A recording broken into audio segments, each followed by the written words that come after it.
ni guys, nakadress na ako, tapos biglang dumating tong dress na nakadress na ako guys, nagbili na kami, tapos sabi ko, ano na lang yun, wala na, basta, i-cancel lang yun, pero dumating siya, dress guys, then nakapili na kami ng dress, tapos nakasuot na ako, so unboxing this.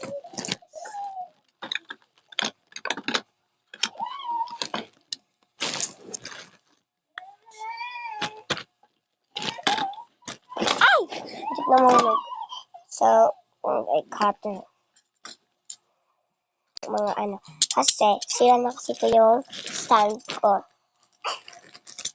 Hindi na kinaya sa kanya. Sorry guys. Hindi ko alam kasi what? Ay. Wait lang. Nakaganto. Aray. Yan. Sorry guys, kasi meron talaga nag-ano yung mga kapatid ko. Alam niyo naman yan. Ay. Hello. What? Ha? Tignan na guys.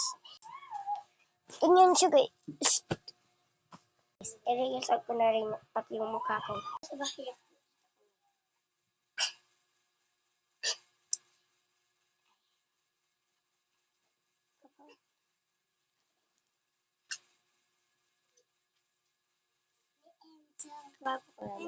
Ito na yung